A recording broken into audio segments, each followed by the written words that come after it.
हरे कृष्णा। आज जो कृष्ण जन्माष्टमी एवं भगवान की बाल लीलाओं के ऊपर जो प्रवचन श्रृंखला चल रही है उसका द्वितीय दिवस है। तो आज के प्रवचन में सभी भक्तों का स्वागत है।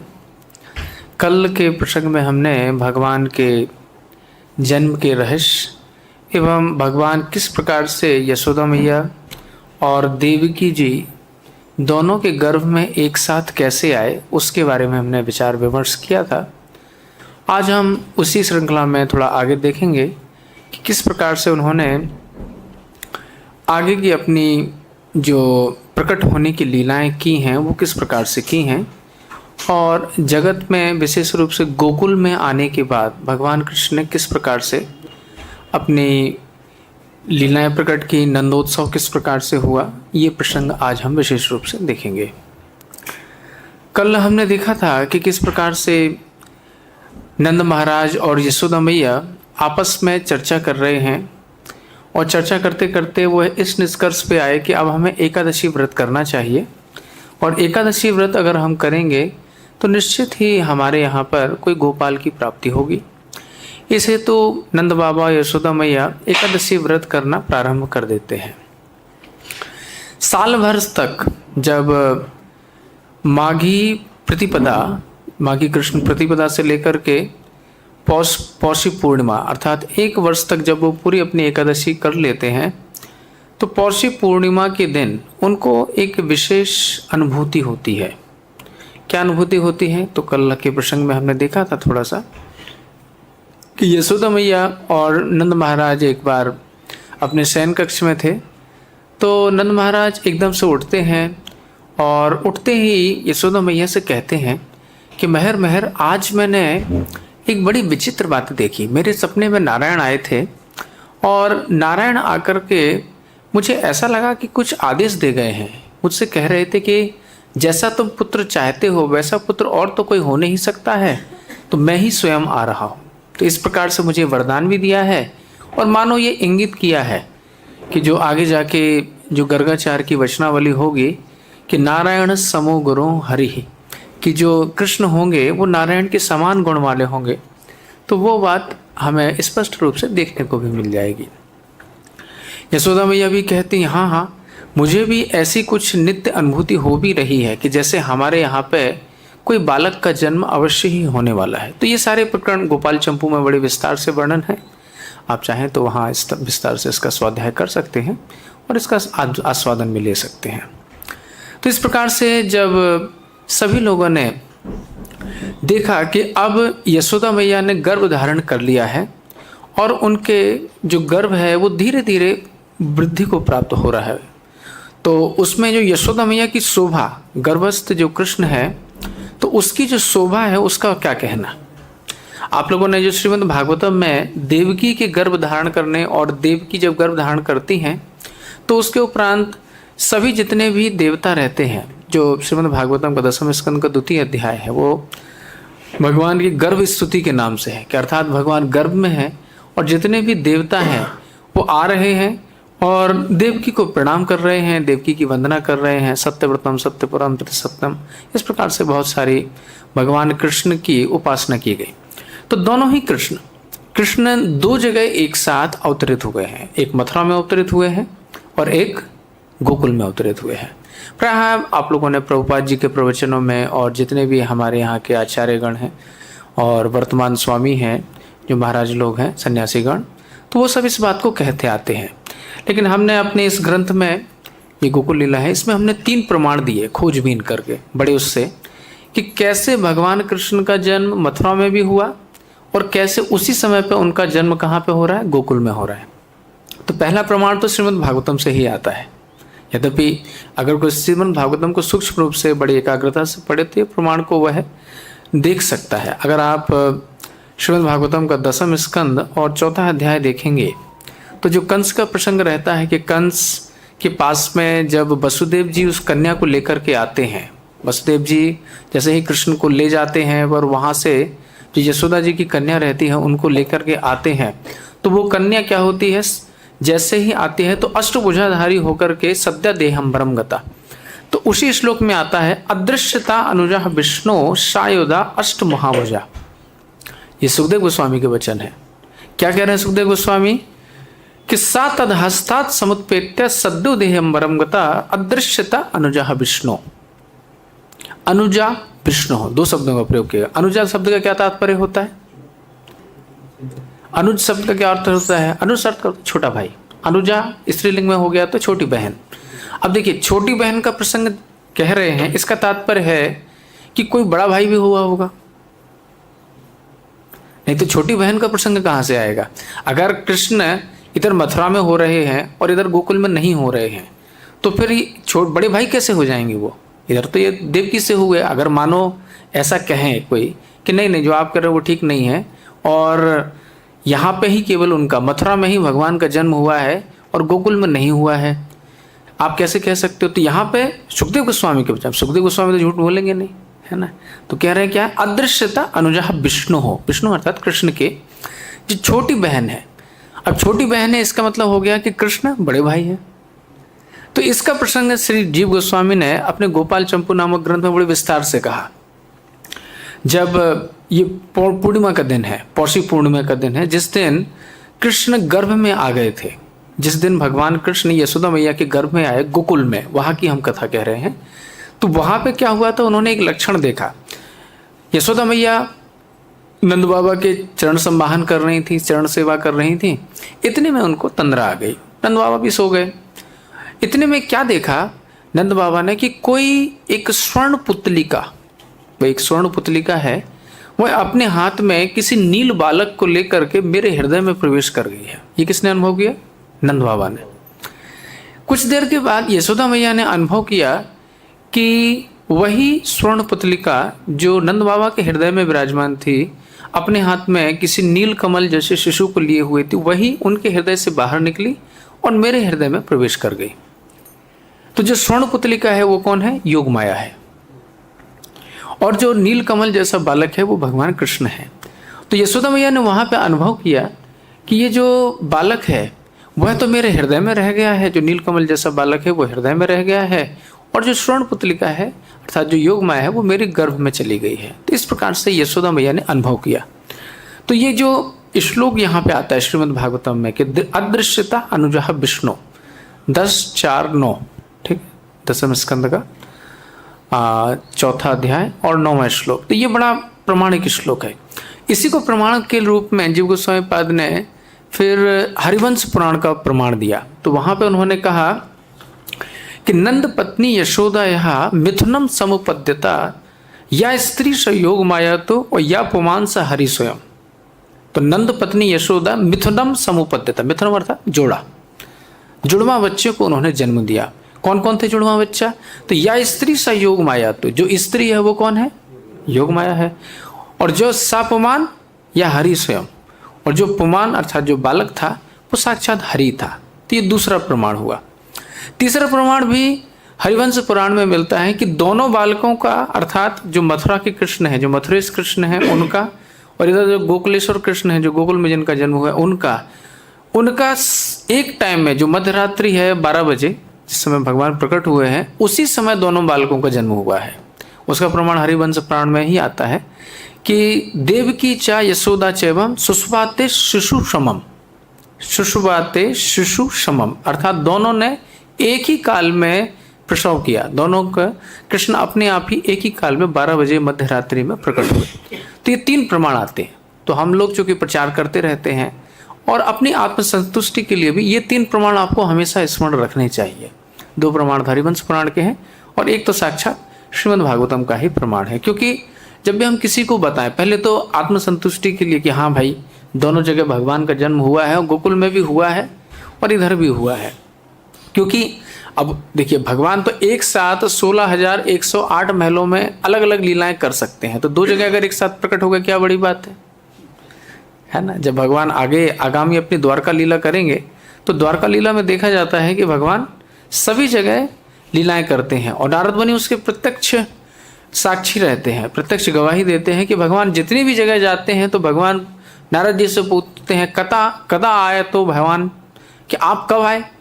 अरे जब अगर वही व्यक्ति अगर ये है तो इनको मालूम होगा ना कि कब आए। इसका तात्पर्य ये है कि जो रुक्मणी वल्लभ है वो अलग हैं, जो सत्यभामा वल्लभ हैं वो अलग हैं, और लक्ष्मण वल्लभ है वो अलग हैं, भद्रा वल्लभ है वो अलग हैं। सब जितने कृष्ण अलग अलग स्वरूप हैं, सब इंडिपेंडेंट हैं, अपने आनंद में हैं। इसी प्रकार से जो मथुरेश कृष्ण हैं वो अलग हैं, और इधर जो द्वार जो गोकुलेश्वर कृष्ण हैं वो अलग हैं। ठीक है, इनकी अलग लीला है। अब आगामी जो लीला होती है वो क्या होती है कि जैसे ही भगवान कृष्ण का जन्म, इधर मथुरेश कृष्ण का जन्म हुआ, जैसे ही जन्म हुआ तो वसुदेव जी परमानंदित हुए, देवकी जी भी परमानंदित होती है। लेकिन जैसे ही भगवान का जन्म हुआ तो उनको चिंता सताने लगी कि कहीं कंस चोट फेट ना कर दे। और देवकी जी के हृदय में इच्छा जागृत हुई कि मैं तो अब ये चतुर्भुज बालक को मैं क्या करूंगी, किसको दिखाऊंगी। अब किसी अपनी मैं पड़ोसन को दिखाऊंगी कि देखो मेरा लाला कितना सुंदर है, तो पड़ोसन मुझे डांटेगी, अरे त्रिलोकी तो जिनके गर्भ में है। अब कारणोदक्षी विष्णु जो है, चतुर्भुज स्वरूप है, उनके रोम रोम से कोटि कोटि ब्रह्मांड निकलते हैं, तो त्रिलोकी को तो वो धारण करने वाले, तूने कैसे उसको गर्भ में धारण कर लिया, कोई मेरी बात पे विश्वास नहीं करेगा। तो देवकी जी वहां पे प्रार्थना करती हैं भगवान से कि हे प्रभु, आप द्विभुज रूप धारण कर लीजिए। आप अगर एक छोटे से बाल मुकुंद हो जाएंगे तो मैं अपनी गोदी में फिर भी आपको धारण कर लूंगी। भगवान ने मानो इनसे कहा, देवकी जी से, कि अरे भैया काय को डर रही हो, ये है ना मेरे शंख चक्र गदा पर कंस आएंगे, मामा जी अभी देख लूंगा। देवकी जी बोलती हैं कि महाराज आप मैया के प्रेम को नहीं जानते हो। अरे अगर आपको थोड़ी भी खुसट लग गई, कहीं चोट फोट लग गई तो मुझे कितना कष्ट होगा। अरे अगर आप एक छोटे से बाल मुकुंद बन भी जाओगे तो अपनी आंचल के ओट में फिर भी छुपा लूंगी, लेकिन आपका ये गदा और कहाँ तो ये चक्र और कहाँ ये, कि इसको मैं कहाँ छुपाती फिरूंगी, इसलिए छोटे से आप बालक बन जाओ। जब मानो इस प्रकार से देवकी जी ने बहुत आग्रह किया जो वसुदेव कृष्ण हैं उनसे, तो वसुदेव जो कृष्ण हैं, अब देखिए एक सिद्धांत की बात है यहाँ पे, बड़ी ध्यान से देने वाली बात है कि जो वसुदेव कृष्ण हैं उनमें ये सामर्थ्य नहीं है कि वो द्विभुज रूप धारण कर लें। द्विभुज रूप जो उनका है वो चतुर्भुज रूप धारण कर सकते हैं, लेकिन उल्टा नहीं हो सकता है। चतुर्भुज स्वरूप कभी द्विभुज रूप धारण नहीं कर सकता। तो चूंकि वसुदेव जी और देवकी जी की इच्छा हो रही थी कि वो द्विभुज बालक का दर्शन करें, इसलिए उन्होंने क्या किया, उन्होंने जब इस प्रकार से विशेष प्रार्थना की तो इधर पे जो योग माया थी, कहाँ पे, गोकुल में दोनों बालकों का जन्म हुआ था, अर्थात योग माया का भी जन्म हुआ था और साथ में कृष्ण का भी जन्म हुआ था, जो गोकुलेश्वर कृष्ण है उनका जन्म हुआ था। तो योग माया चूंकि मध्य रात्रि थी और योग माया के प्रभाव से जितने भी ब्रजवासी थे, गोकुलवासी थे, सब एकदम सुप्त अवस्था में सो रहे थे, किसी को कुछ पता नहीं चला कि क्या हो रहा है। योग माया ने और अपना प्रभाव बढ़ाया, कोई जान ही नहीं, यहाँ तक कि यशोदा मैया को भी पता नहीं है कि कोई हमारा बालक बालिका उत्पन्न हुई है। सुखद प्रसव था। और योग माया ने क्या किया, पूरे गोकुल को सम्मोहित करके भगवान कृष्ण को अपने हाथ में लेकर के सीधे कहाँ पर आ गई, मथुरा में आ गई। और जैसे ही मथुरा में आई तो अब गोकुल के कृष्ण यहाँ पे आ चुके थे। तो जो चतुर्भुज कृष्ण थे वो क्या करते हैं, इनमें मिश्रित हो जाते हैं, अर्थात चतुर्भुज कृष्ण द्विभुज रूप में समा जाते हैं। और जो उन्होंने प्रार्थना की होती है देवकी जी ने कि आप एक छोटे से बालक बन जाइए, छोटे से बाल मुकुंद बन जाइए, तो वही जो गोकुलेश्वर कृष्ण है अब क्या हो गए, उनमें ही मथुरा के कृष्ण समा गए। और मथुरा के कृष्ण समाने के बाद फिर क्या होता है, फिर जो आगे की प्रक्रिया आप सभी जानते हैं कि वसुदेव जी अपनी गोदी में धारण करते हैं और कैसे निकलते हैं तो अपने आप बेड़ियाँ खुल जाती हैं, जितने भी पहरेदार होते हैं वो सो जाते हैं, मूसलाधार बारिश होने लगती है, यमुना जी को पार करते हैं और फिर यहाँ गोकुल में आते हैं। अब जैसे ही गोकुल में आए तो योग माया तो शिशु को रख करके तुरंत लौट कर आई थी, योग माया है, कुछ भी कर सकती हैं, है ना। और फिर वहाँ पे जैसे ही वसुदेव जी आते हैं और वसुदेव जी जैसे आए तो उन्होंने क्या देखा, अब कृष्ण तो चूंकि इसमें ही समाहित हो गए हैं, जो मथुरा के कृष्ण हैं और गोकुल के कृष्ण हैं दोनों एक हो गए हैं, एकीकृत हो गए हैं। तो उन्होंने केवल एक बालिका को देखा, किसको देखा, योग माया को। जैसे ही वसुदेव जी अपने बालक को रखने लगे और योग माया को उठाने लगे, वैसे ही उन्होंने क्या अनुभव किया कि उनके मन में एक विचार कौंधा, उनके मन में एक विचार आया कि क्या मैं ठीक कर रहा हूँ कि नहीं कर रहा हूँ। चार जने क्या कहेंगे, ये वसुदेव बड़ा धोखेबाज निकला कि अपने पुत्र की रक्षा के लिए अपने मित्र, क्योंकि वसुदेव जी और जो नंद महाराज हैं बड़े अच्छे मित्र हैं, आगे जाके इसका प्रमाण मिलेगा। तो अपने मित्र की पुत्री को इतने भयानक स्थिति में डाल दिया, कंस के हाथों में सौंप दिया, ये कोई अच्छी बात है क्या? इतने में वसुदेव जी को एक विचार कौंधा, चूंकि चक्रवर्ती पाद ने और जीव गोस्वामी पाद ने दोनों ही उन्हें ही वहाँ पे टीका में विस्तार से लिखा है कि कहते हैं कि वसुदेव जी के अंदर विचार आया कि मैं ठीक ही कर रहा हूँ। क्यों ठीक कर रहा हूँ? क्योंकि ये जो बालिका है ये कौन है? माया है ना, दुर्गा है। जब ये गोकुल में रहेगी तो योग माया रहेगी, जब बाहर जगत में जाएगी तो वही महामाया हो जाएगी, दुर्गा देवी हो जाएगी। अब कंस जैसे जो दुष्ट हैं उनकी ये सामर्थ्य नहीं है कि ना तो वो योग माया को मार सकते हैं और ना ही वह जड़ माया को मार सकते हैं। केवल जो वैष्णव होते हैं जिन्होंने भक्ति की होती है वही जड़ जगत की माया को नष्ट कर सकते हैं या उसके दूर हो सकते हैं, अन्यथा तो सभी लोग माया से ही मोहित रहते हैं, है ना, माया के वशीभूत रहते हैं। लेकिन केवल जो भक्त हैं वही केवल माया को जीत सकते हैं। कंस जैसे दुष्टों की बात नहीं है कि माया को जीत सके। तो उनको लगा कि चलो ठीक है कि अब मैं इस कन्या को ले जाऊंगा, ये कन्या तो वैसे भी माया है, योग माया है, कंस इसका कुछ भी नहीं बिगाड़ पाएगा। और वसुदेव जी अपने बालक को वहां रख करके पुनः मथुरा में आते हैं। जैसे आते हैं पुनः स्थिति में आ जाते हैं, इधर बालिका रोने लगती है और फिर क्या घटना होती है आप सभी जानते हैं कि कंस आता है। कंस जैसे ही आता है उस कन्या को मारने का प्रयास करता है लेकिन मार नहीं पाता है। कन्या क्या होती है? सद्या देहम वरम गता, तुरंत के तुरंत आकाश में चली जाती है और वहां भविष्यवाणी करती है। क्या भविष्यवाणी करती है? कि दुष्ट कंस, तू किसी भी बालक बालिका को मत मार, देख तेरा मारने वाला है वो तो अन्यत्र कहीं जन्म ले ही चुका है। अब जो कंस है उसकी तो जो हृदय वेदना है वो और भी बढ़ गई कि कहीं ना कहीं तो जन्म ले ही चुका है। अब ये मध्य रात्रि में सब हो रहा है ना। भगवान का जन्म कितने बजे हुआ है? 12 बजे। 1 घंटे में आवागमन हो गया होगा, पास में ही है ना। 1-2 बजे कंस आया होगा और कंस के जैसे ही आया अब उसको सूचना मिल गई कि तुम्हारे मारने वाले हैं वो कहीं जन्म ले चुका है। यद्यपि भागवत पे तो वर्णन नहीं आता है, लेकिन अगर आप ललित माधव पढ़ें, जो रूप गोस्वामी पाद ने अगर वर्णन किया है, तो ललित माधव में एक बड़ा अच्छा विशेष प्रकरण वहाँ पे प्राप्त होता है। वहाँ पे वर्णन आया है, रूप गोस्वामी पाद ने वर्णन किया है कि जो योग माया रहती हैं वहाँ पे उन्होंने कंस को और भी कई सारी बातें कही थी। उन्होंने कहा था योग माया ने कि देखो कंस, जो तुम्हारा मारने वाला है वो तो जन्म ले ही चुका है, लेकिन जो मारने वाला जन्म ले रहा है ना उसकी कई सारी शक्तियाँ भी साथ में जन्म ले चुकी हैं। तो उन्होंने बताया कि राधा रानी, चंद्रावली जी, भद्रा और ललिता, विशाखा आदि जितनी भी कन्याएं हैं ये भी अनेक अनेक स्थानों पर जन्म ले चुकी हैं। उनमें जो चंद्रावली और राधा हैं ये विशेष कन्याएं हैं, उनका जो पति होगा वो तो महादेव को भी जीतने वाला होगा, अर्थात भगवान कृष्ण ही है और तो कोई है नहीं। और जब कंस ने, अब कंस तो दुष्ट है, तो उसकी बुद्धि ऐसी लगाने लगे चलो अपन बने तो अपन इन दोनों कन्या से अपन ही विवाह कर लो, अपन ही त्रिलोकी के राजा हो जाएंगे। तो उसने सुबह जैसे ही हुई, अब ये नंदोत्सव जैसे ब्रज में गोकुल में नंदोत्सव मन रहा है और इधर मथुरा में कंस और जितने भी दुष्ट उसके अनुचर हैं वो क्या कर रहे हैं? मंत्रणा कर रहे हैं। सभासदों को बुला लिया है और सभी लोग मंत्रणा कर रहे हैं कि अब क्या करना चाहिए। तो इतने में जब पूतना आती है, फिर जो पूतना का प्रसंग है वो इधर आएगा, आगे जाके हम देखेंगे।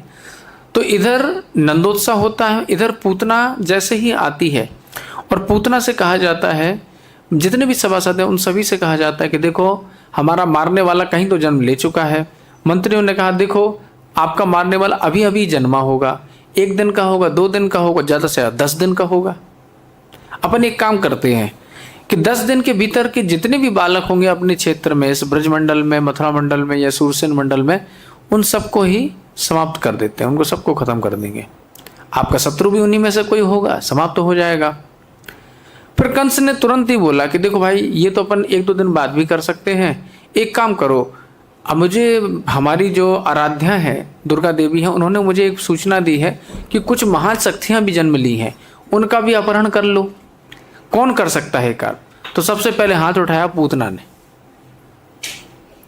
पूतना ने एक कार्य किया और पूतना कहती है कि ये शुभ काम तो मैं ही करूँगी, जो कन्याओं का हरण करने का कार्य है मैं वो कर लूँगी और साथ में फिर बाद में जो मारने वाला काम है वो भी मैं कर लूँगी। तो आगे आने का जो प्रसंग है, जब पूतना का प्रसंग आएगा तो इस प्रसंग को हम फिर विस्तार से देखेंगे। अभी तो नंदोत्सव का प्रसंग आज हम देखना चाहते हैं। तो इधर आप वापस गोकुल में आ जाते हैं। तो जब कंस को पता चल गया कि मेरा मारने वाला कहीं अन्यत्र जन्म ले चुका है, तो बेचारा बड़ा दुखी हुआ कि अरे मैंने व्यर्थ में ही इतने सारे बालकों को मार दिया।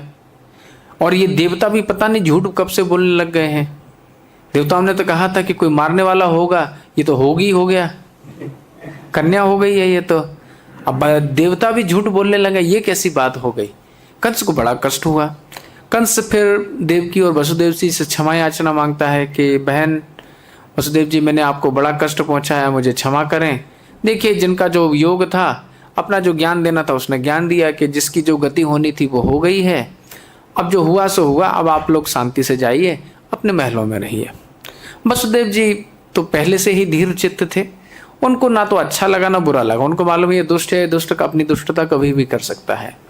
वसुदेव जी आनंद से अपने महलों में चले गए। अब सुखदेव जी को लगा कि देखो, अब वसुदेव जी तो मुक्त हो ही गए हैं, अब हो तो अपन ब्रज लीला का आनंद लें। तो फिर यहाँ पे जो श्रीमद् भागवतम में प्रसंग आया है कि नंदोत्सव, जो 5वां अध्याय है 10वें स्कंद का, वो पूरा नंदोत्सव का है कि नंदोत्सव ब्रज में कैसे मनाया गया प्रातः काल में, उसका विस्तार से वर्णन होता है। तो श्री जीव गोस्वामी पाद ने गोपाल चंपू में बड़ा विस्तार से नंदोत्सव का वर्णन किया है। मतलब हम तो एक ग्रंथ नंदोत्सव के ऊपर ही अभी प्रकाशित करने वाले हैं कि नंदोत्सव ब्रज में कैसे मनाया गया, जन्माष्टमी और नंदोत्सव, क्योंकि ये अपने आप में एक बड़ी वस्तु है और विस्तार से इसका चिंतन करना चाहिए। तो जैसे ही ब्रह्म मुहूर्त हुआ, तो जन्म भगवान का कब हो गया था? मध्यरात्रि में हुआ। भगवान का जब जन्म हुआ तो पृथ्वी ने अपने आप को सर्व सौंदर्य के रूप में प्रकाशित कर दिया। जैसे किसी स्त्री का पति जब आते हैं तो स्त्री क्या करती है, अपने सारे जितने भी आभूषण हैं, 16 श्रृंगार हैं, उनको धारण कर लेती है और पति की सेवा करना चाहती है। इसी प्रकार से जब भगवान श्री कृष्ण मध्यरात्रि में प्रकट हुए, तो भले ही मध्यरात्रि का समय हुआ था, लेकिन उस समय एक अलौकिक शोभा वहां पर प्रकट हो गई थी। जितनी भी जल राशियां थीं, यद्यपि भादों का महीना है, भादों के महीने में जितनी भी जल राशि होती है वो मटमैली होती हैं। नदियां में आप देखेंगे कि कीचड़ बहुत रहता है और मटमैला पानी रहता है, मिट्टी अधिक रहती है। लेकिन भगवान कृष्ण के प्रकट होने पर क्या हुआ, जितनी भी जल राशियां थीं वो एकदम स्वच्छ हो गई, निर्मल हो गई। मध्यरात्रि में कभी कमल नहीं खिलते हैं, लेकिन भगवान कृष्ण के प्रकट होने पर मध्यरात्रि में सुंदर सुंदर कमल खिलने लगे, उनके ऊपर भौरे भी मंडराने लगे। भौरे रात्रि में नहीं मंडराते हैं, लेकिन भगवान कृष्ण का ऐसा प्रभाव हुआ कि मध्यरात्रि में भौरे भी कमल के ऊपर मंडरा रहे थे। पृथ्वी इतनी सुंदर हो गई थी, सुगंधित हो गई थी, जितने भी पुष्प थे मध्य रात्रि में प्रफुल्लित हो गए थे और उनसे बड़ी सौरभ सुगंध निकल रही थी। इस प्रकार से बड़ी अच्छी शोभा हुई वहां पे।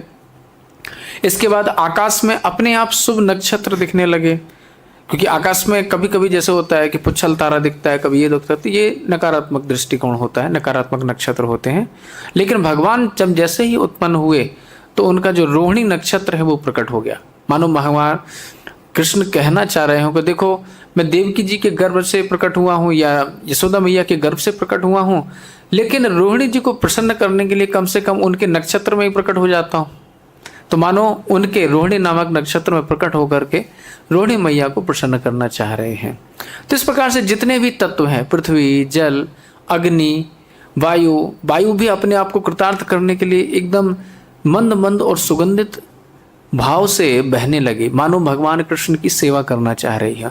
तो जितने भी तत्व वहां पे विराजमान थे ब्रज में, सबके सब भगवान की सेवा करने के लिए उपस्थित हो गए।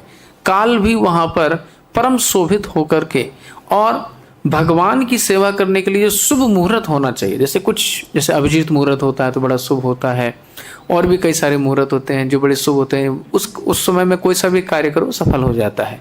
तो भगवान कृष्ण जब आए तो जो जो शुभ मुहूर्त होने चाहिए तो सबके सब शुभ मुहूर्त वहाँ पे प्रकट हो गए। इस प्रकार से जब वहाँ पे सारी मंगल वेला प्रकट हो गई, सारे लक्षण जो शुभ लक्षण हैं जब प्रकट हो गए, तो भगवान कृष्ण वहाँ पर आविर्भूत हुए। जैसे ही आविर्भूत हुए और योग माया जब चली गई, यहाँ से ब्रज से चली गई, तब जाकर के ब्रजवासियों की आंख खुली। ब्रजवासी सात्विक ब्रजवासी हैं, आजकल के जैसे लोग नहीं हैं कि जो 8 बजे 9 बजे तक सो रहे हैं, है ना।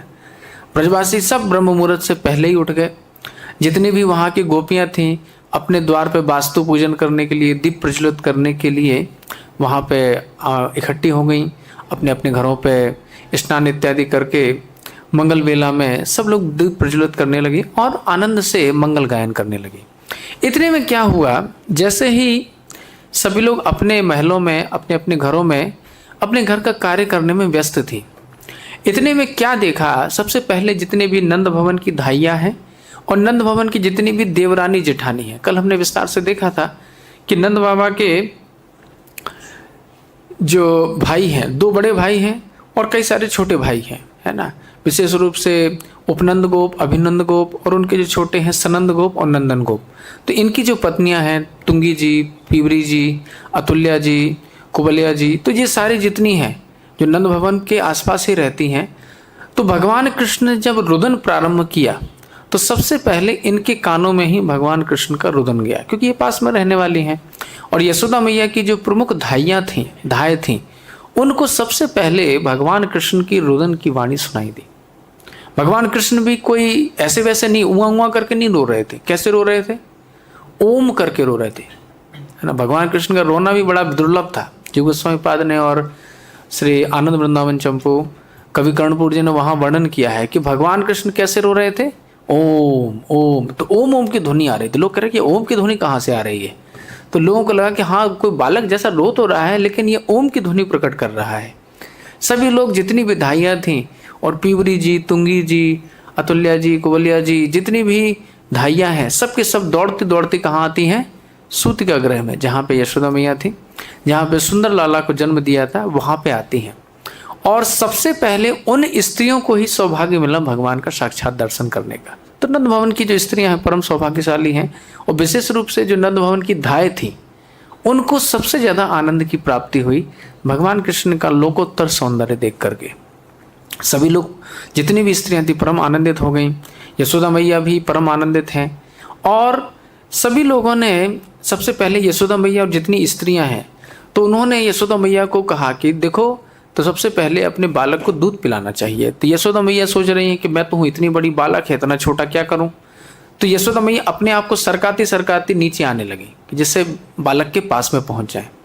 बालक के पास में जैसे ही यशोदा मैया पहुँची तो बालक को जब निहारने लगी तो बालक इतना चमकदार था, नीलमणि जैसा था, जैसे ये मार्बल है, चमक रहा है ना। तो ऐसे ही भगवान का जो श्रीअंग है वो इतना चिक्कण है, इतना चिकना है कि उसमें यशोदा मैया अपना प्रतिबिंब देख रही थी। यानी वो देख रही हैं कृष्ण को, लेकिन कृष्ण में ही उनको अपना प्रतिबिंब दिखने लगा।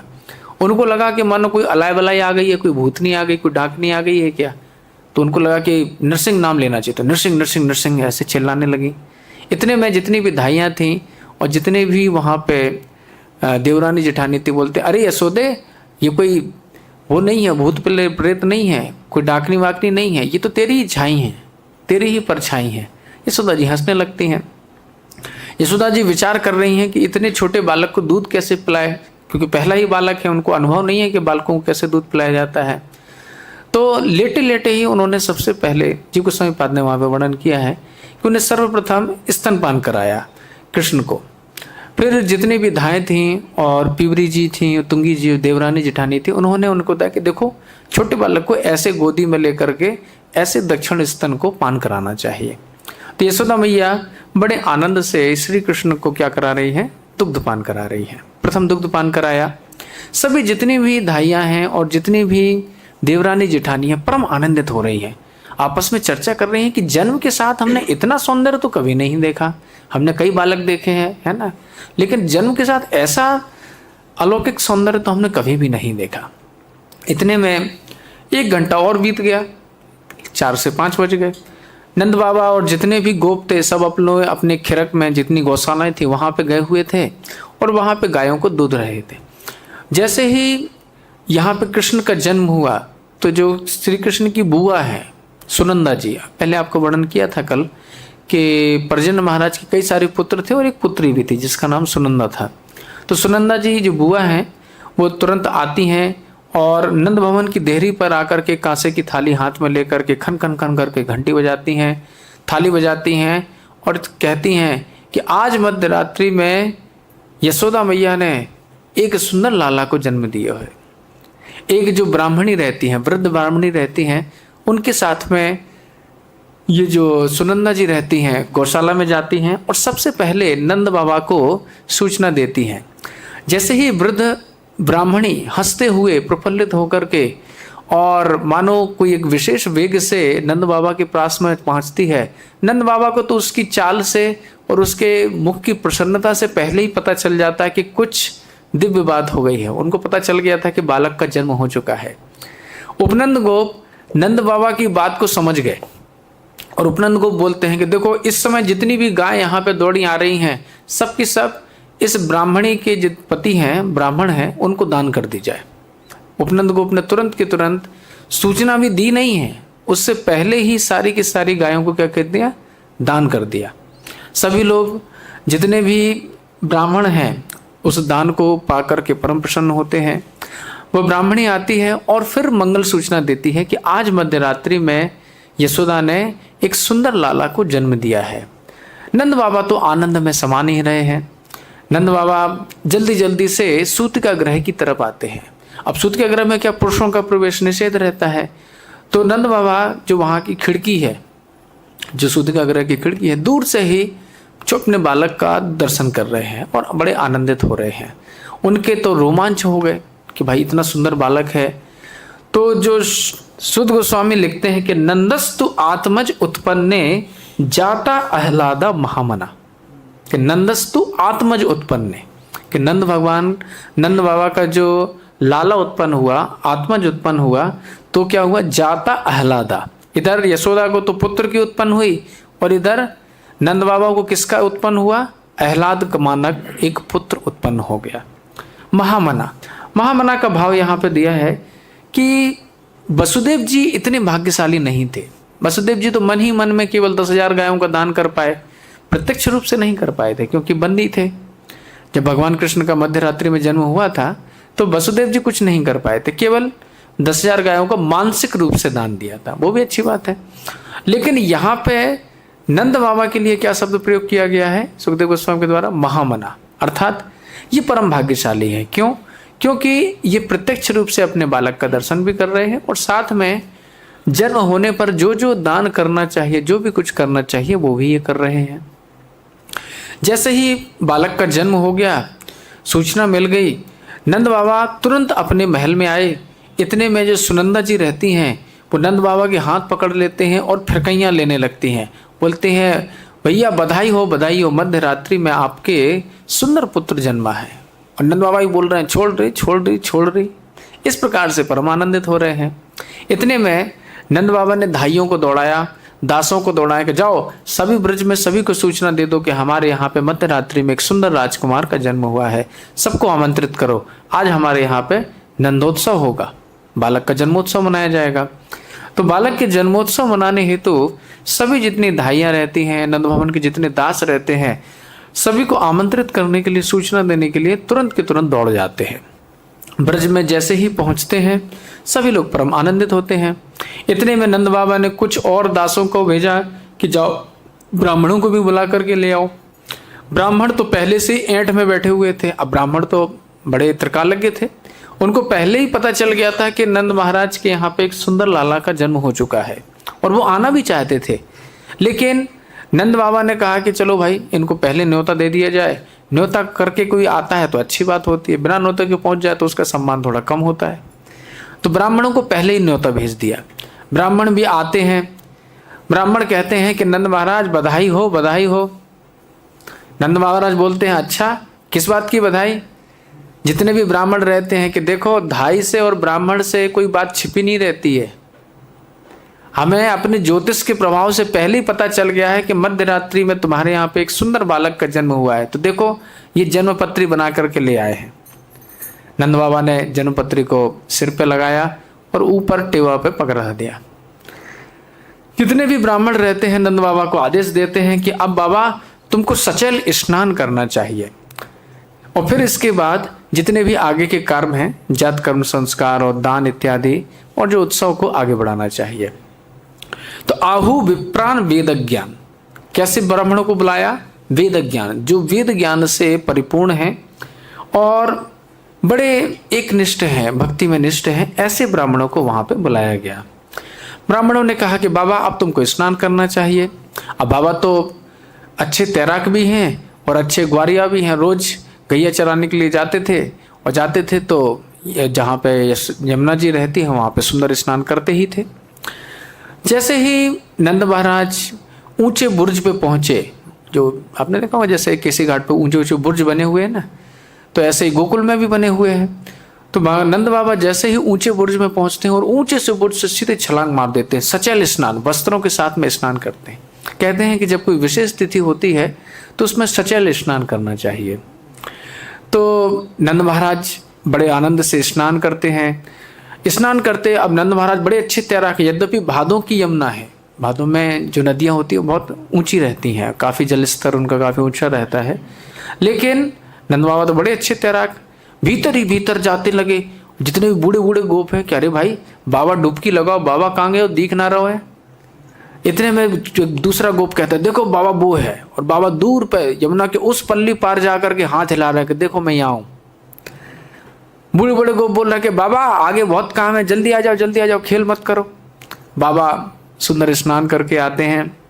अभी तक तो बाबा कोई श्रृंगार विंगार कोई आभूषण धारण करते नहीं थे।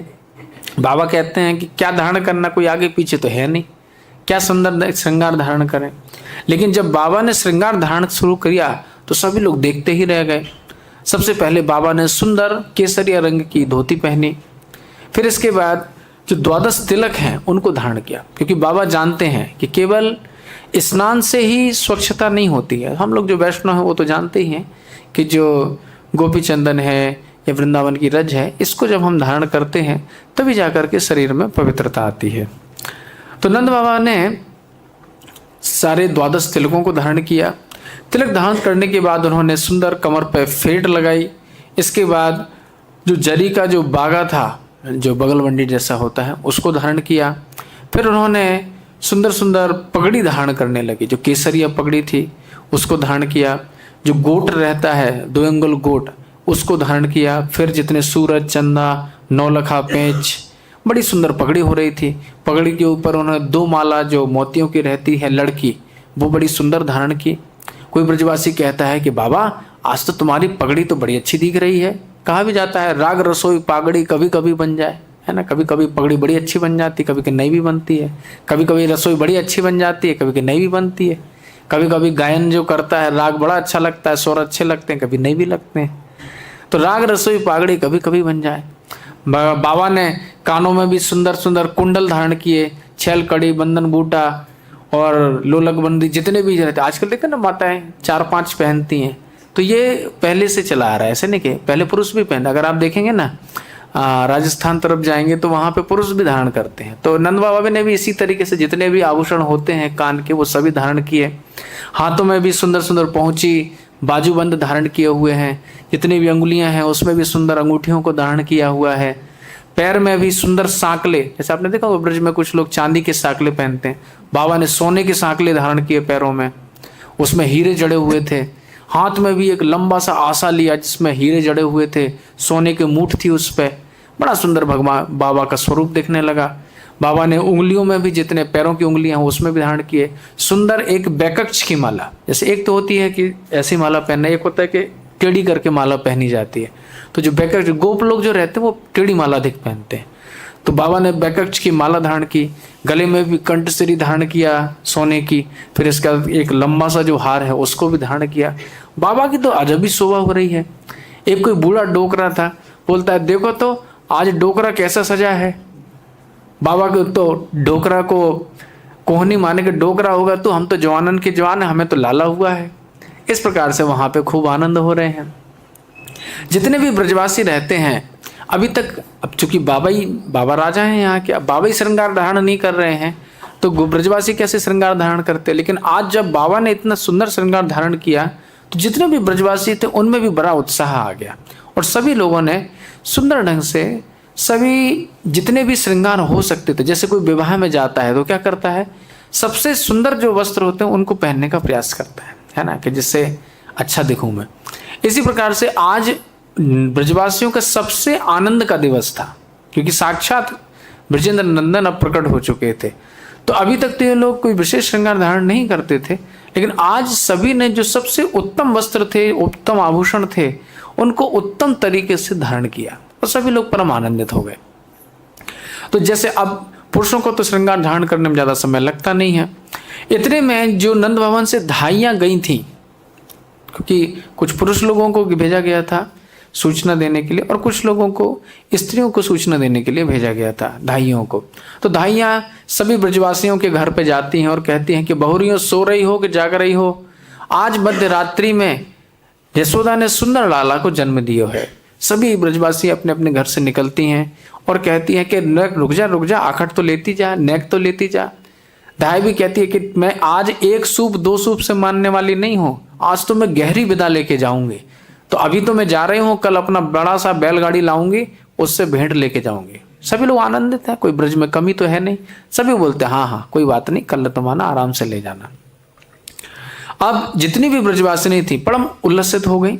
उन्होंने भी 16 श्रृंगार धारण किया, है ना, सुंदर वस्त्र धारण किए, रेशमी वस्त्र, जितने भी 16 श्रृंगार की सामग्रियां रहती हैं कि कचमणि और कानों में कुंडल, गले में हार, नासा, मोती और जितनी भी चीज़ें रहती हैं सब उन्होंने, हार हमेल जो भी रहता है सब धारण किए। साथ में रंजन, कज्जल, चंदन, ये सब कुछ जितने भी चीज़ें होती हैं सब उन्होंने विस्तार से धारण किया। 16 श्रृंगार धारण करके अब तो ये ब्रजवासिनी जितनी भी गोपियाँ हैं उड़ी हुई चली जा रही हैं। उनके साथ में जो छोटे छोटे बालक थे वो भी गिरते उठते दौड़ते हुए चले जा रहे हैं। कोई गिर जाता तो उसको मारते कि मरो, धीमे ही चले, तो इस प्रकार से डांटती भी जा रही हैं। अब उनको तो उल्लास है कि हम कृष्ण का दर्शन कर लें। तो इस प्रकार से ब्रज में एक नया उत्सव मनाया जा रहा है ना। सभी लोग कृष्ण दर्शन के लिए, जैसे हम लोग जब जैसे जन्माष्टमी होता है या राधाष्टमी होता है, विशेष चरण दर्शन होता है, तो कैसी धक्का मुक्की होती है ना, आप लोगों ने अनुभव किया ही होगा। तो ऐसे ही वहाँ पे था एकदम, तो ऐसे ही आनंद वहाँ पे हो रहा था। सभी कृष्ण दर्शन के लिए ऐसे लालायित हो गए थे कि मानो परम सौभाग्य आज ही प्राप्त होने वाला है। जितनी भी ब्रजवासिनी थी सब उड़ी हुई चली जा रही। दूर से ही उन्होंने नंद भवन का दर्शन किया। नंद भवन बहुत ऊंचा है, बड़ा है, जैसे अभी भी जाते हैं पर नंदगांव वगैरह या गोकुल में भी जो नंद भवन है वो ऊंचे स्थान पे है ना। यद्यपि आज तो कुछ बचा नहीं है, 5,000 वर्ष पुरानी वस्तु, लेकिन जितने भी राजाओं के घर होते हैं वो ऊंचे स्थान पे होते हैं, जिससे जो सूचना प्रसारित की जाए वो आराम से कर दी जा सके, और राजाओं के घर से दिख भी जाता है सब कुछ। तो सभी लोग दूर से ही नंद भवन का दर्शन करते हैं। जैसे ही पास में पहुंचते हैं तो नंद बाबा वहाँ तो ऊंचे आसन पर बैठे हुए हैं। सभी जितनी ब्रजवासी थी उन्होंने अपना घूंघट और खींच लिया। नंद बाबा के पाँव लग रही हैं, नंद बाबा भी आशीर्वाद दे रहे हैं। नंद बाबा कह रहे हैं पधारो पधारो पधारो। जितनी भी, अब पुरुषों को सूतिका गृह में जाने का आदेश नहीं है, वो नहीं जा सकते हैं, लेकिन जितनी भी सौभाग्यवती या जितनी भी ब्रज नारियाँ थीं उन सभी को ये था कि वो सूतिका गृह में जा सकती थी। जितनी भी ब्रज गोपियाँ हैं अब क्या करती हैं, अंदर जाने लगती हैं, है ना। तो ये तो अब अंदर जाने दो, इधर बाहर का काम जब तक देखते हैं अपन। तो नंद बाबा इधर अब चूंकि स्नान करके आ चुके थे, और जैसे ही आते हैं तो क्या होता है, जितने भी ब्राह्मण होते हैं कहते हैं कि बाबा अब तो तुम्हें दान करना चाहिए, क्योंकि तुम्हारा पुत्र उत्पन्न हुआ है और दान देने से तुम्हें सारे मंगल कार्य हो जाएंगे। तो बाबा सबसे पहले तो बात चित्वा स्वस्त्यन्य, स्वस्ति वाचन कराते हैं। उसके बाद जात कर्मात्मजस्य वही, फिर आत्मजस्य जात कर्म, आत्मज का जात कर्म कराने के लिए आगे बढ़ते हैं। जैसे ही जात कर्म करने के लिए छोटे छोटे जो ब्राह्मण बालक रहते हैं उनको लेकर के नंद बाबा आगे जाते हैं। ब्राह्मण बालक कहते हैं कि बाबा ये तो चमत्कार हो गया। अभी तक हम जितने भी बालकों का जात कर्म संस्कार करने के लिए जाते थे वहां पे तो नाल दिखती थी, ये बड़ी बड़ी नाल, और वहां कोई कमल तो दिखता नहीं था, लेकिन यहाँ तो बड़ी विचित्र बात हो गई है। यहाँ कोई नाल वाल तो दिख नहीं रही है, लेकिन बालक की नाभि बड़ी कमल जैसी सुंदर है। जैसे सामान्य जो मनुष्य रहते हैं उनकी नाभि कोई वैसे सुंदर नहीं होती है ना, केवल गोल होती है और कुछ नहीं होता है। लेकिन भगवान की जो नाभि है वो कैसी है, वो कमल जैसी खचित है, मतलब कमल उसमें खचित रहता है। वो बड़ी सुंदर उनकी जो नाभि रहती है ना। जैसे आप देखा भी है, कुंती महारानी भी स्तुति करती हैं कि नमो पंकज नाभाय नमो पंकज मालिनी, है ना। तो ये सब नाभि, भगवान की नाभि भी बड़ी अद्भुत सुंदर है। तो उन बालकों ने भी ऐसे ही कहा कि ये बालक तो बड़ा अद्भुत है। और धाय भी दौड़ करके आती है कि भाई अभी तक तो मैं देखती आती थी कि सब जगह पर सूतक लग जाता था, लेकिन आपके यहाँ पे जब नाल ही नहीं है तो नाल छेदन कैसे होगा, और जब नाल छेदन ही नहीं होगा तो मुरझाने का प्रसंग ही नहीं आता है। अर्थात यहाँ पे तो सूतक है ही नहीं, हमेशा आनंद ही आनंद है। इस प्रकार से ब्रज में परम आनंदित हो रहा है। नंद बाबा ने सोचा कि चलो भाई अब दान करते हैं। सबसे पहले नंद बाबा ने 10,000 गायें दान कर दी। उन्होंने कहा कि इसमें मजा नहीं आया, थोड़ा और करना चाहिए, तो उन्होंने 1 लाख गायें दान करी। बोले ये भी कम है। फिर उन्होंने 10 लाख गायें दान करी।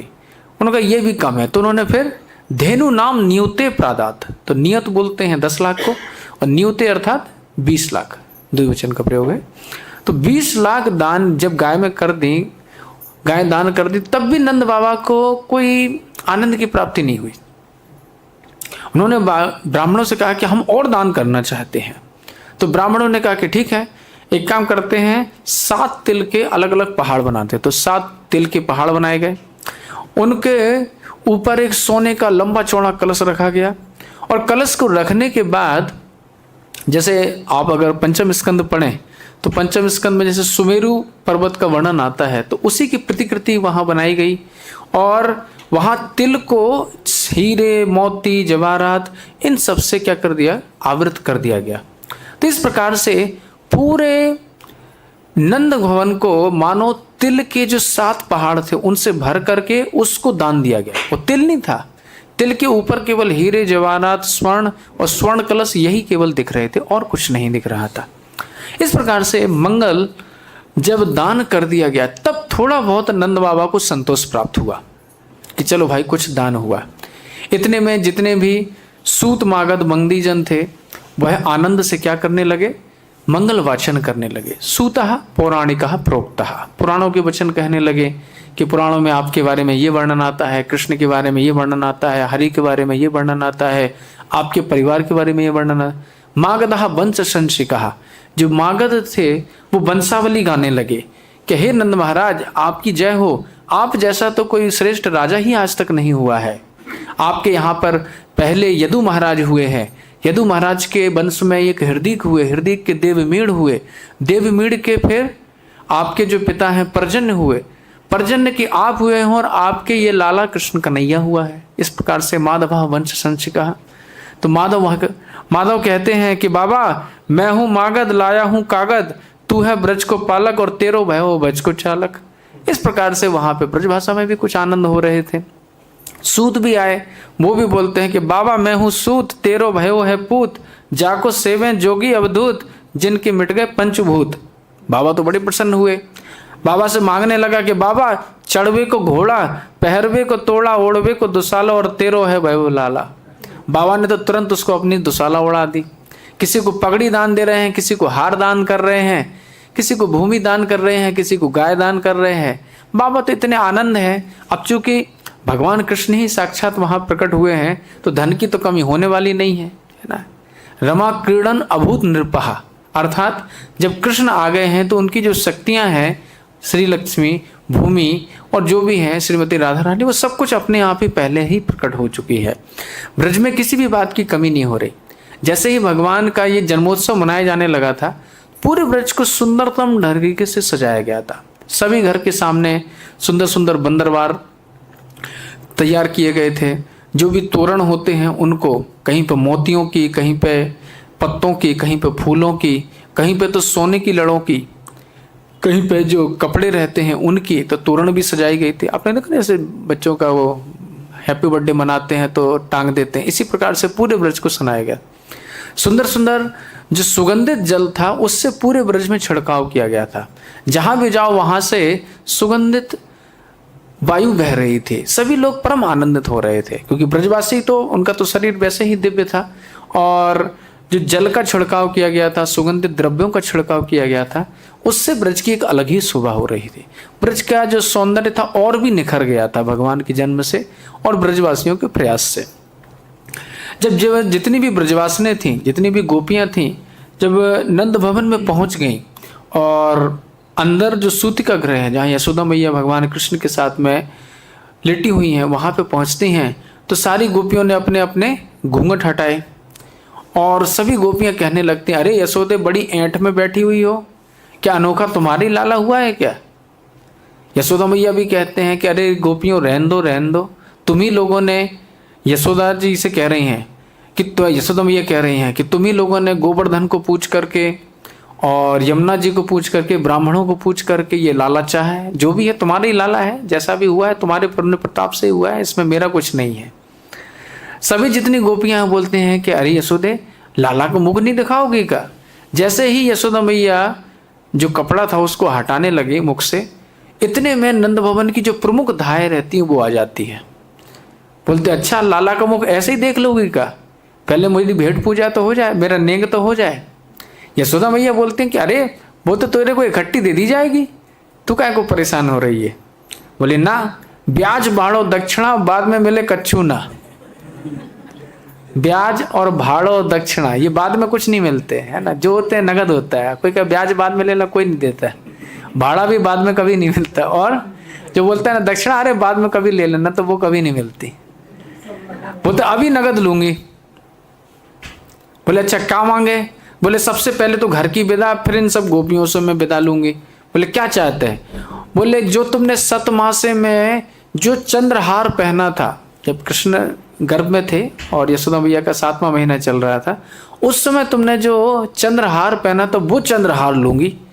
यशोदा मैया तो धक्क रह गई कि अरे वो कोई देने की वस्तु है क्या, वो तो हमारी घर की निधि है भाई, जो बड़ी बहू होती है, बड़ी रानी होती है, वो उसको पहना करे, वो कोई देने की वस्तु हो क्या।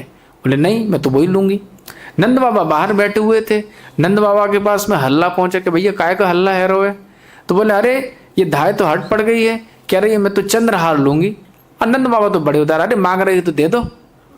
नंद बाबा ने कोषागार खुलवाया और वहां से लिखा कि आज कृष्ण जन्माष्टमी के दिन पर, नंदोत्सव के दिन पर अमुक अमुक धाय को ये हार चंद्रहार दिया जाता है। उसने उस चंद्रहार को पहन लिया और उसने अपने गले में जो पहले से हार धारण किया हुआ था उसको निकाला और खिड़की से वहां फेंक दिया। और वहां पे बैठे हुए तो जो याचक उन्होंने पक लपक लिया। धाई कह रही है कि देखो मैं भी तो कन्हैया की मैया हूं। शास्त्रों में वचन आते हैं 7 प्रकार की माता होती हैं, आत्माता, गुरु पत्नी, राजपत्नी, ब्राह्मण पत्नी चर्चा, धेनु, धात्री और धरणीचा, ये 7 पत्नियां हैं। तो धेनु, धात्री, धेनु अर्थात गाय, धात्री यानी पृथ्वी, धाय और धरणी, धरणी अर्थात पृथ्वी। तो ये 7 माताएं होती हैं। ब्राह्मण पत्नी, राजपत्नी जो राजा की पत्नी है, आत्मपत्नी तो आत्माता वो तो होती ही है, और गुरु पत्नी जो गुरुदेव की पत्नी है वो भी माता ही होती है। तो ये 7 माताएं होती हैं। तो धाय कह रहे मैं भी तो कन्हैया की मैया हूँ, मैं भी तो कुछ दान करूंगी। और वो भी उसने भी जो अपना विशेष हार उसने धारण किया हुआ था तुरंत फेंक दिया, और जो ब्रजवासी बालक वहां पे खड़े हुए थे उन्होंने लपक लिया। वो भी बड़े आनंदित हो रहे हैं। इस प्रकार से ब्रज में कोई दान दे रहा है और कोई दान ले रहा है, सभी परम आनंदित हो गए। अब तो वहां पे जितनी भी गोपियां थीं उनमें परम उल्लास हो गया कि चलो भाई बालक का जन्म हो गया है। बालक को खूब आशीर्वाद दे रही हैं कि चिरम पाही, कि तुम्हारा खूब, हे लाला तुम खूब चिरजीवी हो और हमारा पालन करो, बड़े अच्छे गोप बनो और बड़े अच्छे राजकुमार बनो, आगे जाके युवराज बनना, फिर आगे जाके राजा बन जाना, हमारा पालन करना। इस प्रकार से परम आनंदित हो रही हैं। अब गोपियों में इतना उल्लास हो गया कि सभी लोग एकजुट होकर के नृत्य करने लगे। जैसे ही कभी आपने देखा होगा ब्रज का जो नृत्य होता है एक विशेष नृत्य होता है, घूम घूम के करते हैं। आपने लोकगीत में गाते हुए किसी को नृत्य करते हुए देखा होगा। तो ये ब्रज की पहली ही शैली है। तो कोई है कि नौका खेने की गत में नृत्य कर रही है, कोई धान कूटने की गत में नृत्य कर रही है, कोई चिढ़ाने की गत में नृत्य कर रही है, कोई पनघट से पानी लाने की गत में नृत्य कर रही है, कोई मयूर की गत में नृत्य कर रही है, कोई बंसी बजाने की गत में कर रही है, कोई घूंघट की गत में नृत्य कर रही है। तो जो ब्रज संस्कृति है उसको ही प्रदर्शित करते हुए ये गोपियां सब सुंदर ढंग से नृत्य करने लगी। जब गोपियों के नृत्य को गोपों ने देखा तो गोपों में भी उल्लास आ गया। कोई गोप बोलने लगा कि देखो गोपियां कितना सुंदर नाच रही हैं, अपन ऐसे ही रह जाएंगे क्या, चलो गोप अपन भी नाचे। वो गोप बोलता है देखो जब तक बाबा ना नाचेगो तब तक नाचने में आनंद ना आएगो, पहले बाबा को नचाओ।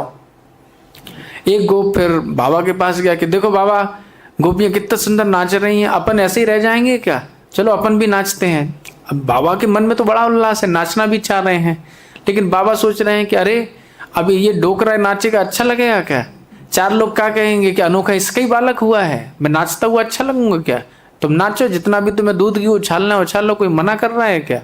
बाबा तो नहीं आए, बाबा नहीं नाच रहे। वो गोप तो बेचारा निराश होकर के आ गया, दूसरे गोप से बोलता है कि मैंने तो हर प्रकार से प्रयास कर ली, लेकिन बाबा तो नहीं नाच रहे, क्या करें? बोले अरे बाबा क्या, बाबा का बाबा भी नाचेगा, देखो अभी मैं बताता हूं। और वो गोप, चतुर सा एक गोप रहता है, वो बाबा के कान में कहता है कि बाबा आपको बड़े गोप अर्थात उपनंद गोप बुला रहे हैं और आ जाओ। तो बाबा तो लदर पदर उठ कर के बीच में आते हैं, उपनंद गोप के देखने लगते हैं, कहाँ है भाई ये उपनंद गोप? इतने में एक कोई चतुर सा कोई जो गोप रहता है वो हाथ में चांदी की कमोरी के लेकर के आता है और नंद बाबा के ठीक पीछे खड़े हो जाता है और घर घर घर करके पूरी की पूरी कमोरी, दूध से भरी हुई कमोरी को बाबा के ऊपर उड़ेल देता है। बाबा कहे ये क्या करे, ये क्या करे? बाबा दूधो नहाओ और पूतो फलो। फिर क्या था, पूरे ब्रज में आनंद होने लगा। कोई दही फेंक रहा है, कोई दूध फेंक रहा है, कोई माखन फेंक रहा है। पूरे नंद भवन में कीच ही कीच मच गई दूध घी की। जीव गोस्वामी पाद ने और आनंद वृंदावन चंपू में वर्णन किया गया है कि नंद भवन में इतना दूध उड़ेला गया कि पूरे नंद भवन की जितनी भी नालियां थी वो चौक हो गई, क्योंकि मक्खन गाढ़ा होता है, जो छेना होता है उसकी गेंदें फंस गई और पूरा नंद भवन था वो तो मानो क्षीर सागर बन गया। सभी लोगों के कंठ कंठ तक दूध भर गया पूरे नंद भवन। उसमें वर्णन ऐसा आता है, उस समय जो उनकी नालियों से दूध निकल रहा था, नंद भवन के बाहर बह रहा था, तो जितने भी देवता गण थे वो छोटे छोटे पक्षी बन करके, पशु बन करके वहां पे आ गए और नंद भवन में जो ब्रजवासी गण आपस में दूध दही की होली कर रहे थे उसको पीने लगे। चरणामृत है ब्रजवासियों का। तो इस प्रकार से वहां पे परम आनंदित होने लगे। और जब सभी ने परम आनंदित होकर के इस प्रकार से नृत्य करना प्रारंभ किया तो वहां पे भगवान कृष्ण के जितने भी मामा थे, यशोधर, यशदेव और सुदेव, वहां पे भी 3 मामा भी आए थे। वो भी जब सभी लोग नृत्य कर रहे थे वो भी नृत्य कर रहे थे। पहले के समय में एक प्रथा हुआ करती थी कि जितने भी जो बालक जन्म लेता है तो उसके जो काका रहते हैं वो उसके मामाओं को पीटते थे, ऐसे हंसी मजाक में, कोई दूसरा दुराव नहीं रहता था।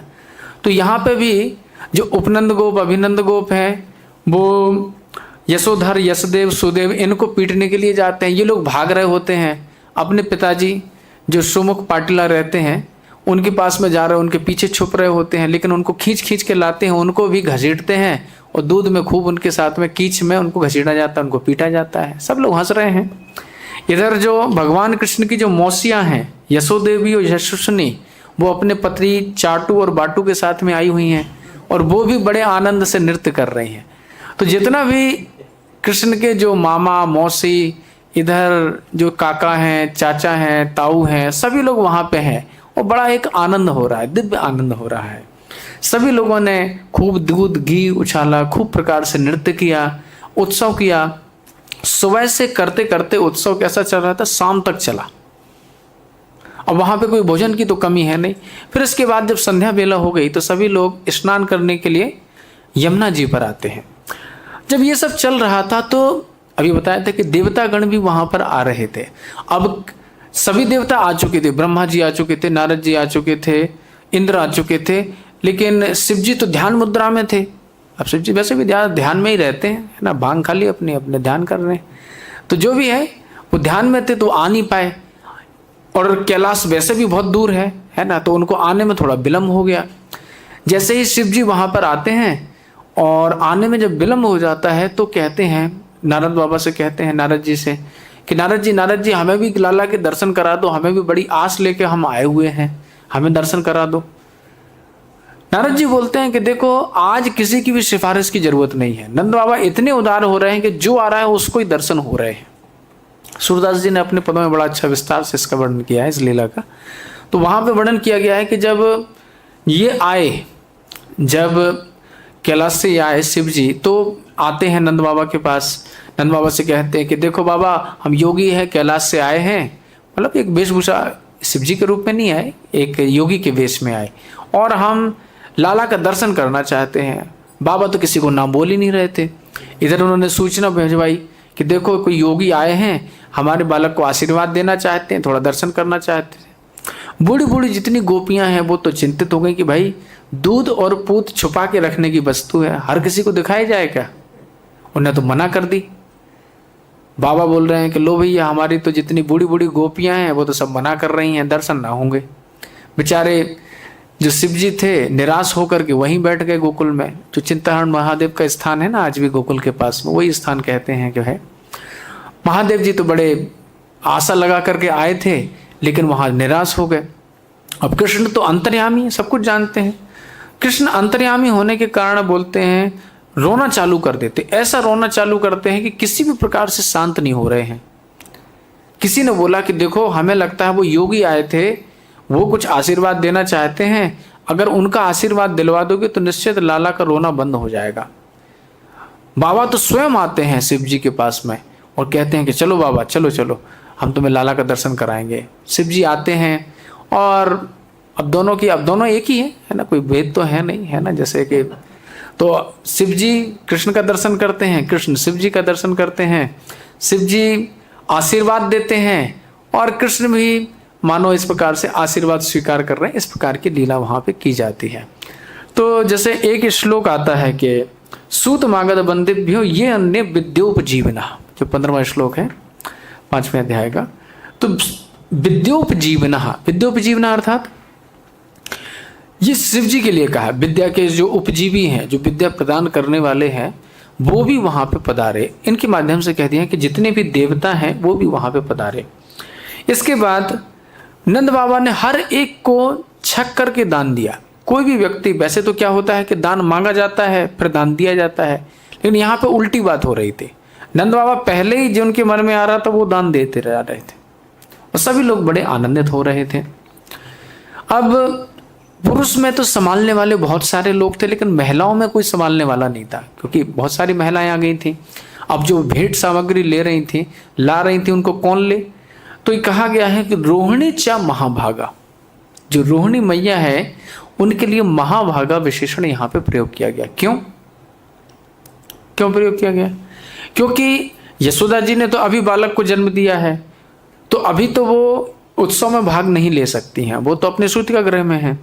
लेकिन रोहिणी जी स्वस्थ हो चुकी हैं, क्योंकि उनका बालक लगभग 8-9 दिन पहले उत्पन्न हो चुका था। तो स्वस्थ होने के कारण सुंदर वेशभूषा धारण करके वह उत्सव में सम्मिलित हुई। यद्यपि वो पुरुषिक भर्तिका है, अर्थात उनके पति कहीं बाहर हैं, क्योंकि वसुदेव जी तो यहाँ मथुरा में थे, ये यहाँ पे थी, गोकुल में थी, तो उनको वैसे श्रृंगार धारण नहीं करना चाहिए था। लेकिन फिर भी कृष्ण जन्म का ऐसा उत्साह उनके हृदय में हुआ कि उन्होंने भी सुंदर मंगल वेश धारण किया और सुंदर वस्त्रों को धारण करके, आभूषणों को धारण करके, 16 श्रृंगार धारण करके कृष्ण के जन्मोत्सव में सम्मिलित हो गई और स्त्रियों को संभालने वाले हो गए। क्योंकि नंद महाराज कहते हैं कि देखो भाभी, इतना बड़ा उत्सव हो रहा है, आप ऐसे ही बैठी रहोगी क्या? चलो चलो, आपको पूरी जिम्मेदारी संभालनी होगी। जो भी स्त्रियां जो भेंट पूजा लेकर के आ रही हैं, किसी से लेना है, किसी को कुछ देना है, इसको आप संभालिए।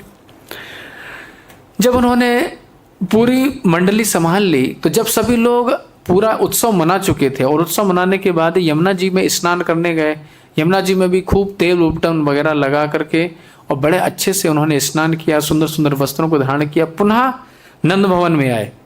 जब तक वो लौट करके आए तब तक रोहिणी जी ने बड़ी सुंदर रसोई कर दी और सभी को खूब सारा भोजन कराया। अब इतना कुछ दिन भर से किया है तो थक तो गई होंगे, भूख भी लगाई होगी, तो भोजन भी होना चाहिए। तो ये इन्होंने फिर भोजन करके जैसा आनंद कैसा हुआ था, प्रातः काल से लेकर शाम तक हुआ था। जीव गोस्वामी पाद ने गोपाल चंपू में वर्णन किया, वैसे ही रात्रि से लेकर सुबह तक हुआ।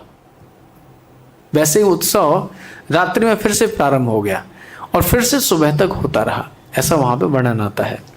तो यहाँ पे 18 श्लोकों में मानो नंद भवन में जो उत्सव मनाया गया, ब्रज में जो नंदोत्सव मनाया गया, जन्मोत्सव मनाया गया, मानो ये 18 श्लोक नहीं है, 18 पुराण है, या फिर श्रीमद् भागवतम के जो 18,000 श्लोक हैं उनको ही मानो 18 श्लोक में यहाँ पे समेकित कर दिया गया है। 18वें श्लोक में यहाँ पे एक श्लोक में कह रहे हैं कि ततस् आरंभ नंदस्य ब्रजः सर्व समृद्धमान हरे निवास आत्मगुणे रमा क्रीडन अभुनृपा।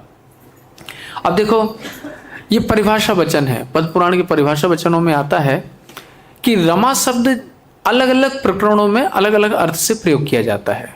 जैसे कहा गया है वैकुंठस्तु रमा प्रोक्ता, जानकी दंडका बने, रुक्मणी द्वारवत्तायाम और राधा वृंदावने बने। जो रमा शब्द होता है वो प्रकरण के आधार पर प्रयोग किया जाता है, ठीक है ना। जैसे वैकुंठस्तु, अगर वैकुंठ का प्रकरण है और वहां पर रमा शब्द प्रयोग किया गया तो इसका अर्थ क्या हुआ? लक्ष्मी जी। वैकुंठस्तु रमा प्रोक्ता।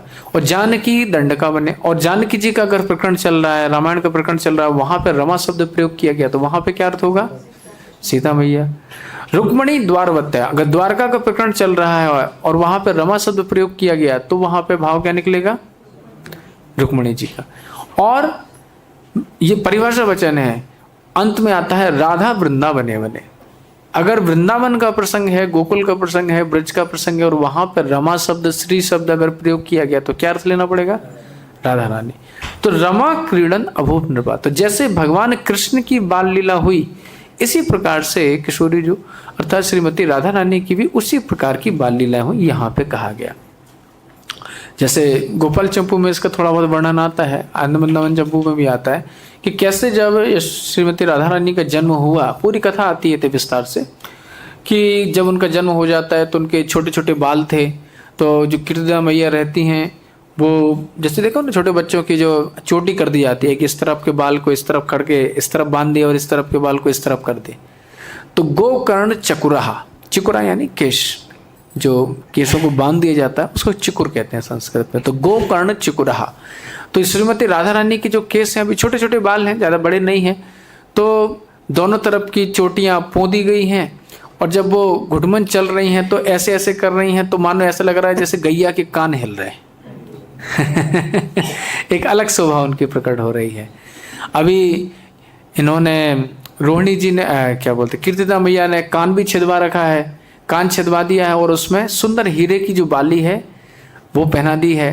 अब जो श्रीमती राधा रानी है वो घुटमन चलते हुए कभी कभी फर्श के सामने जाती हैं या कभी शीशे के सामने जाती हैं और देखती हैं कि जो बाली है वो घूम रही है कि नहीं है, ऐसे हिला हिला के देख रही हैं कि कैसा लग रहा है ये, तो उनकी एक अभूतपूर्व उनकी शोभा हो रही है। तो जैसे भगवान श्री कृष्ण की बाल लीलाएं हुई हैं इसी प्रकार से श्रीमती राधा रानी और जितनी भी गोपिकाएं हैं उनकी भी बाल लीलाएं प्रारंभ हुई।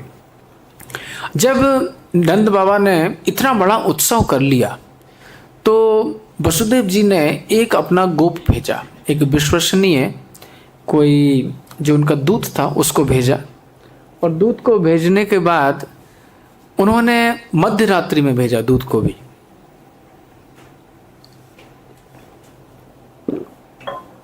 दूत वहां पे आता है, कैसे आता है इसका वर्णन आता है, गोपाल चंद्र में वर्णन आता है कि दूत संध्या काल में प्रदोष काल के बाद आया। पहले दूत क्या करता है, यमुना जी के पास में आता है। अब कंस के जितने भी सैनिक रहते हैं वहां पे गश्त लगा रहे होते हैं, है ना, वहां पे जैसे होता है ना कि कौन आ रहा है कौन जा रहा है, नजर रखे हुए रहते हैं। तो जब प्रदोष काल हो गया अर्थात सूर्य ढल गया और रात्रि जैसी हो गई तो सभी लोग फिर आवागमन बंद हो गया, तो उनको लगा अब तो कोई आएगा नहीं। इतने में वो दूत आता है और चुपके से यमुना जी में कूद जाता है और भीतर ही भीतर कर तो कई किलोमीटर तक आगे चल करके, और वो भी जल मार्ग से ही कहाँ पहुँचता है, गोकुल में आता है। मथुरा से लेकर के गोकुल में नंद भवन तक आता है। और नंद भवन में जहाँ पे नंद महाराज रात्रि में बैठे हुए रहते हैं, अब ये रात्रि घटना है, सुबह नंदोत्सव पूरा हो चुका था, है ना, नंदोत्सव के बाद जो रात्रि हुई तो उस समय वह दूत वहां पे पहुंचता है और वहां पे पहुंच करके गीले कपड़े में ही नंद बाबा के सामने प्रकट हो जाता है। नंद बाबा उसकी हालत देख करके कि उसके वस्त्र फट चुके थे, बड़े विचित्र हालत थे उसके, देख करके बोलते हैं कि अरे दूत, नंद बाबा को उससे परिचय था क्योंकि नंद बाबा वसुदेव जी से मिलते रहते थे, तो कोई विश्वसनीय व्यक्ति को उन्होंने भेजा था जिस पर नंद बाबा विश्वास कर सकें। नंद बाबा उसको पहचानते भी थे। नंद बाबा ने पूछा कि अरे तुम एकदम कैसे, क्या है? तो पूरी जो घटना होती है कि कैसे एक एक करके जितने भी पुत्र हैं वो मारे गए, फिर अंत में जो पुत्री थी योग माया वो कैसे आकाश में चली गई, ये सारी घटना को दूत एक एक करके बताता है। अंत में जो वसुदेव जी ने कहा है, वसुदेव जी ने नंद बाबा से कहा कि देखो तुमने इतना बड़ा उत्सव किया है, कंस को पता तो चल ही जाएगा, अब तुम एक काम करो, कंस को पहले ही कर दे के आ जाओ, और कंस से कहना कि देखो भाई, हम तो तुम्हारे हैं, हम तो तुम्हारी तरफ के हैं, हम तुम्हारे शत्रु नहीं हैं, हम तो आपके ही हैं। इस प्रकार से कंस को आश्वासन देना और खूब सारा जितना भी कर देना है उससे थोड़ा अधिक ही लगान दे करके वापस आ जाना। इससे क्या होगा कि कंस तुम्हारे ऊपर, तुम्हारे बालक के ऊपर कोई चोट फोट नहीं करेगा। इस प्रकार से नंद बाबा ने क्या किया, बात को सुनी, उसको भी उसकी जो वेशभूषा थी उसको परिवर्तन कराया, उसको भोजन कराया, और प्रातः काल में वो जैसे आया था वैसे ही नदी के मार्ग से वापस गया बेचारा वो दूत। उसको भी बड़ा परिश्रम हुआ।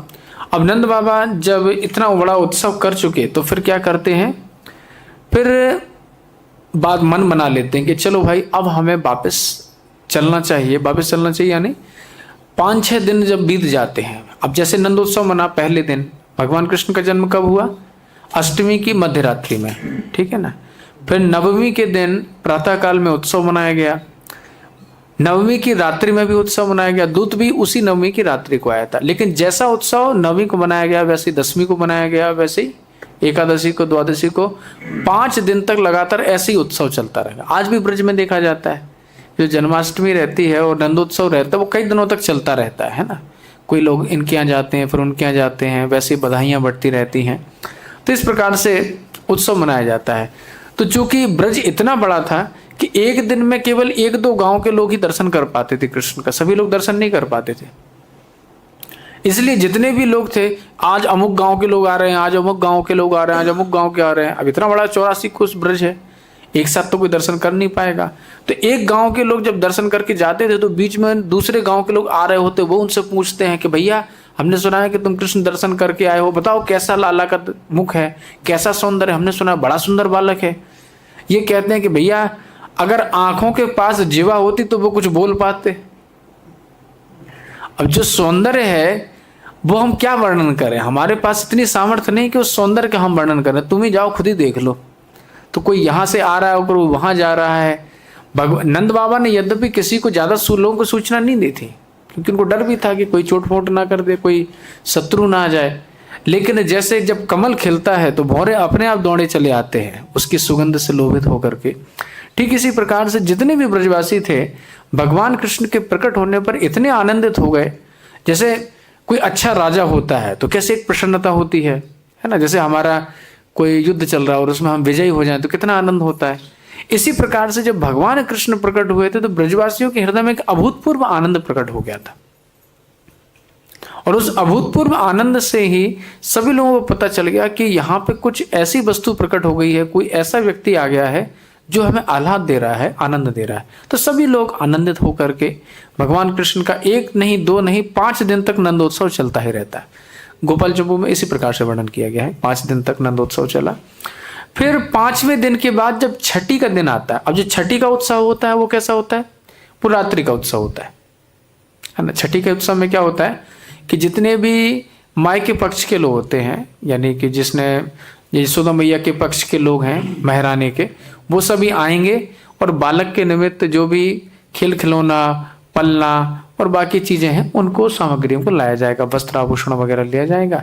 तो ये रात्रि का था। तो नंद बाबा ने सोचा कि चलो छठी का उत्सव है, दिन का समय तो खाली है, रात्रि का उत्सव, दिन में हम एक काम करते हैं, दिन में हम मथुरा हुआएंगे, कंस का कर भी दे देंगे, उसके बाद आनंद से फिर क्या करेंगे, छठी का उत्सव मना लेंगे। तो ठीक है, छठी के उत्सव में ही जब रात्रि का उत्सव था तो उसी दिन फिर पूतना आई थी। तो कल के प्रसंग में हम पूतना उद्धार और शक्टासुर और आगे की भगवान की जो घुटमन चलने की लीला और माखन चोरी लीला वगैरह जो भी है उनका हम आस्वादन करने का प्रयास करेंगे। तो आज भगवान का जन्मोत्सव हो चुका है। आज कुछ ये लोग लाए हैं बधाई वगैरह तो आप लोग बधाई ले लीजिए कृष्ण जन्म की। नंद के आनंद भये जय कन्हैया, नंद के आनंद भयो जय कन्हैया लाल की, नंद के आनंद भयो जय कन्हैया लाल की। हाथी दिने घोड़ा दिने और दिने पाल के। आइए यहाँ से थोड़ा सा प्रसाद ले जाइए सब लोग। और दिने पाल के हाथी दिन जय हो नंद के लाला की। बंद कर, बंद बंद। हाँ लीजिए लीजिए, सभी लोग ले लीजिए। प्रेमणाचलम